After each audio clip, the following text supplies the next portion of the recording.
शहर में बारई समाज द्वारा ग्रीष्म शिविर का आयोजन किया गया था। इस कार्यक्रम के माध्यम से कई शानदार प्रोग्राम समाज के लोगों के लिए किए गए थे। कार्यक्रम की संपन्नता कविवर्य सुरेश भट्ट सभागृह में की गई थी। इस मौके पर नाड़ इस मराठी फिल्म के बाल कलाकार पोकले सभी के आकर्षण के केंद्र बिंदु बने हुए थे। बारई समाज के लोग इस समय बड़ी संख्या में मौजूद थे।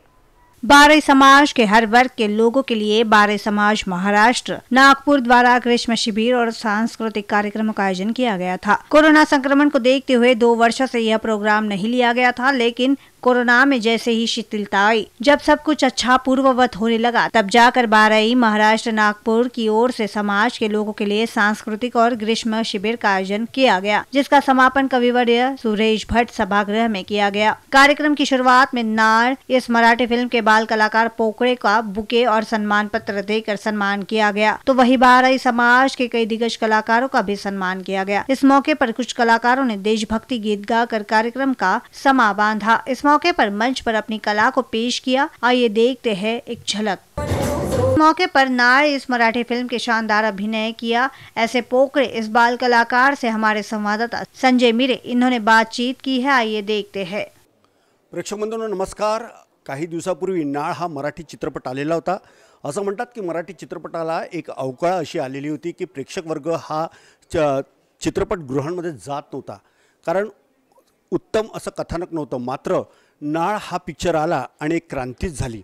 आज यावेळेला नाळ या चित्रपटामध्ये ज्यांनी चैत्याची भूमिका केलेली आहे असे पोकळे आपल्या सोबत आहेत। त्यांच्याशी आपण विचारूया। जरी बालकलाकार जरी दिसत असले पर एक हरहुन्नरी हे असे कलाकार आहेत, फार मोठे कलाकार आहेत आणि ते आज महाराष्ट्र बारी समाजाचा एक जो कार्यक्रम आहे त्या कार्यक्रमाच्या अनुषंगाने हे भट सभागृहामध्ये आलेले आहे। त्यांच्याशी आपण बातचीत करूया। सर्वप्रथम तर नागपूर नगरीत आपले स्वागत आहे। इन BCN न्यूजच्या लाखो प्रेक्षक वर्गांतर्फे आम्ही आपलं खूप खूप स्वागत करतोय। मला नाळ चित्रपटाबद्दल पहिले माहिती द्या की त्यामध्ये आपला जो रोल होता, कशा प्रकारचा रोल होता आणि किती विविधतेने नटलेला असा हा चित्रपट होता। माझा रोल म्हणजे माझं रोलचं नाव त्याच्यात चैत्या होतं आणि मूवीचं नाव नाड होतं। माझं याचं नाव म्हणजे माझ्या कॅरेक्टरचं नाव चैत्या होतं आणि मूवीचं नाव नाड होतं आणि त्यामध्ये माझ्या पप्पांचा रोल केला होता। ते होते नागराज मंजुळे, त्यांनी सैराट मूवीचे डायरेक्टर आहेत ते होते आणि देविका दप्तरदार मॅम होती, ती माझी आईचा रोल केलेला।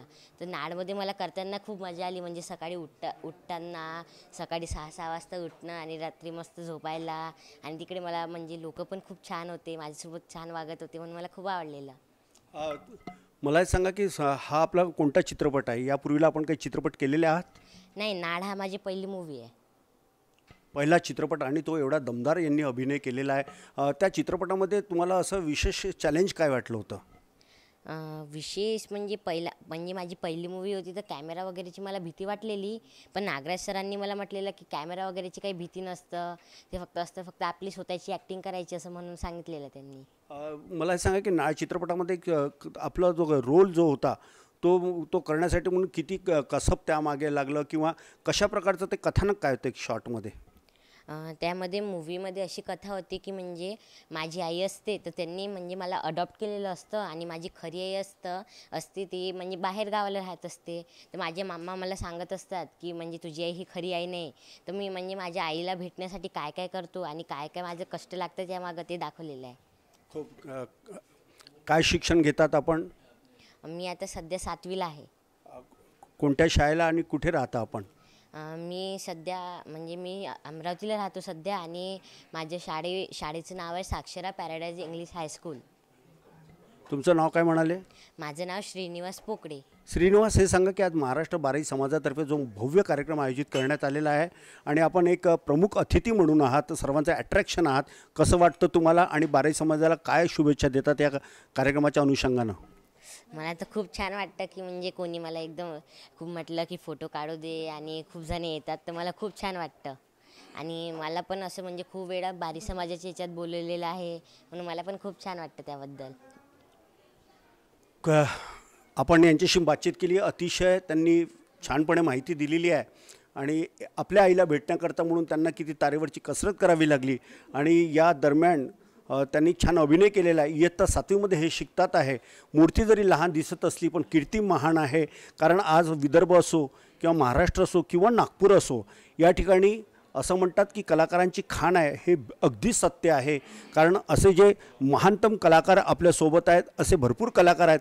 पण काय कसब लागलं आणि काय पद्धतीनं त्यांनी नाळ या चित्रपटामध्ये ज्या प्रकारे एक कसदार जो अभिनय केलेला आहे, त्यामुळे प्रेक्षक वर्गांची तुफान गर्दी झालेली होती. नाळ या चित्रपटाने बराच पैसा कमवला, नावसुद्धा कमवलेलं होतं.